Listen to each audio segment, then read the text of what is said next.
So today we'll talk about ZKVM security. So to give a bit of context, ZKVM are a big target for the Ethereum community. The goal is to be able to optimize how many transactions per second can be done on both the L1 and the L2. And the target that was chosen is to migrate progressively from the EVM to implementation of ZKVM. The idea is to gain orders of magnitudes in terms of transaction per second that can be done both on the base layer and on the layers above. And so right now there are a lot of activities around ZKVM with about 20 different competitors and implementations. This is good for the diversity of the network. And also we can see a lot of innovations coming with different solutions that are tried. Most of them are open source, so that people can reuse what the competition is doing, and the speed is always increasing. So what's the general idea of ZKVM? The idea is that instead of executing your transactions again and again on each machine, you will run them only once on the block validator, and after you will only verify a certificate that this execution was done correctly. So to give some numbers, to execute a transaction on a ZKVM, in terms of speed, it will be 10,000 times slower for the first execution, but after it will be almost instantaneous.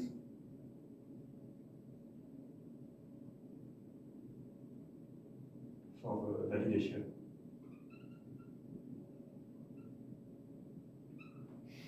So of course this 10,000 times is decreasing with all the improvements. And here by instantaneous, it means that the time to validate all the transactions, to re-execute them, is a constant time. So even if you have 1 billion transactions, you will still verify them in less than 1 second. Big strength of the tool. The issue is that it's extremely complex.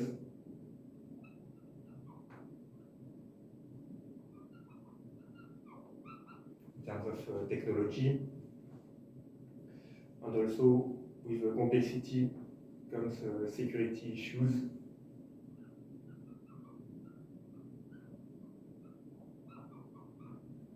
Today, no one can say for a particular ZKVM whether it's safe or not. And if you want to migrate a whole blockchain with billions of value, of course it's not doable today. And most of the ZKVM implementation, most of the ZKVM chain are still kind of centralized with generally a central admin that can stop the chain in case of error. But if we want to deploy that on a large network like Ethereum, people will want to have something that is really decentralized and secure. Another issue, in addition of the complexity, is that since you only verify a certificate for your transactions, if you have an invalid certificate that is still accepted somehow by the nodes, you might not even know how the attack was possible. So it's kind of the worst case of security. So as a result, there is a strong need for formal verification.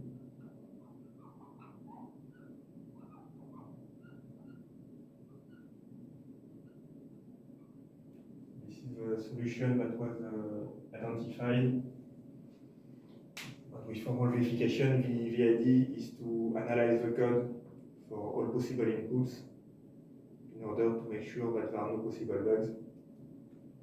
And generally, it comes with a mathematical analysis of the code because the number of possibility is too high to do direct testing. And this is what we are working on at Formerland. We will describe in details what needs to be formally verified in ZKVM. So there is a website, ETHProof, that you can check, ethproofs.org. And there is on this site a list of the ZKVM that have been approved by the ETHProof group. And it's basically a community-led group to list all the various current implementations that are being added one by one, and to give them some scores in terms of speed, cost per execution, and also in terms of security. There are 3 points for formal verification. One is bytecode verification. One is circuits verification. And one is protocol.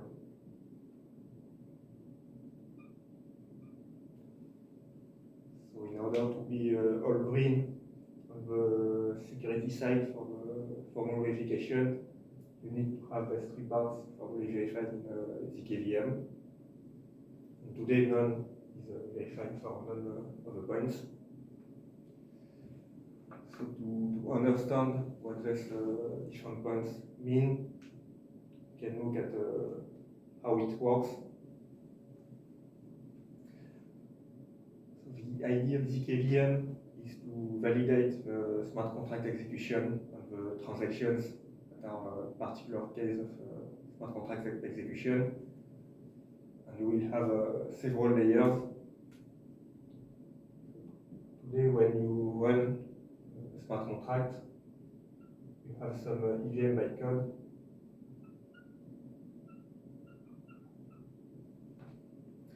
And the EVM bytecode is an assembly format for the Ethereum blockchain. All the smart contracts are represented into this bytecode. And after they are executed with various virtual machines, the popular one is REVM, which is written in Rust for efficiency. And REVM is itself an interpreter, and it's executed directly on the computer of the server of the nodes. Typically, the code of REVM itself is compiled to x86 on PC or on ARM for some of the architectures. This is the model today. And with ZK, we have something more complex.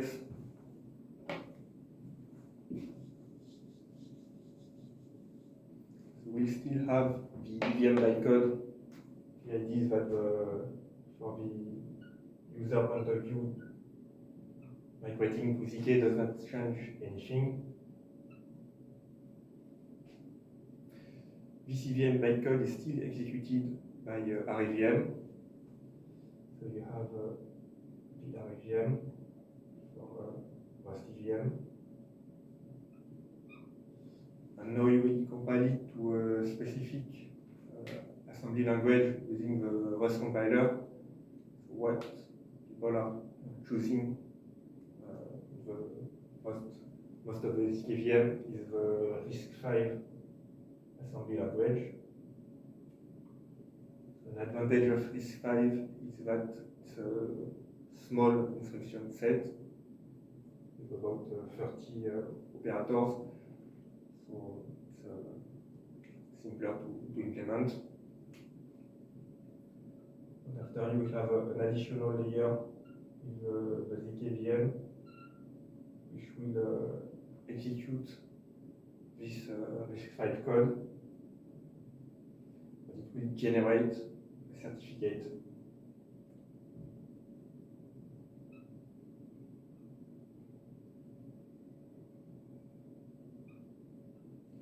Which is a proof of execution. And this is this certificate that is 10 times slower to generate, but instantaneous to verify. So all the users will be able to have a verifier.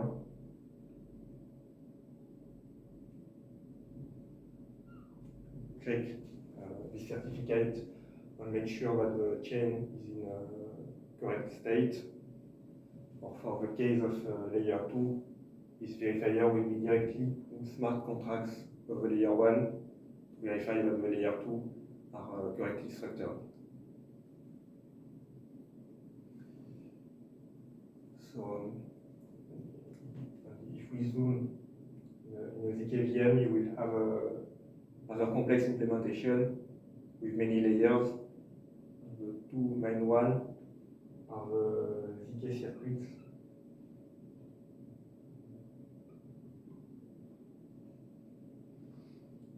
Which is kind of the front end of the ZKVM, and then there is the back end that is the program.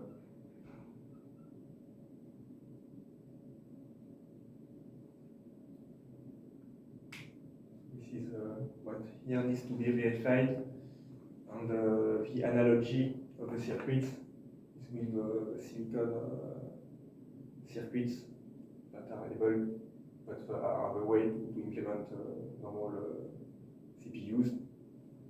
But here it will be polynomials equations.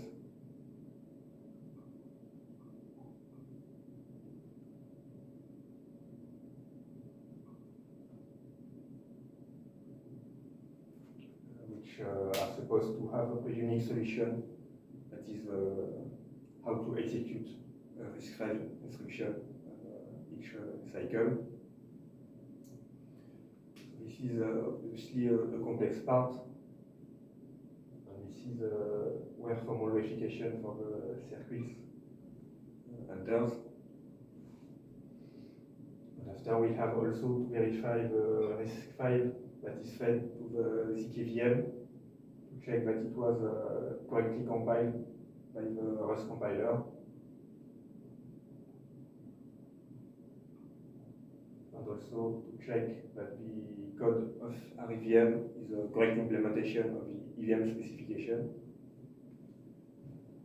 So yes, maybe the most complex part actually, because the Rust compiler is extremely complex with many optimization phases.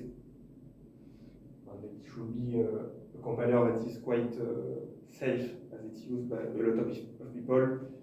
There are still bugs from time to time. The GitHub repository of the Rust compiler, you can see a list of active bugs. So it's still possible, and it must be formally verified if you want to verify everything.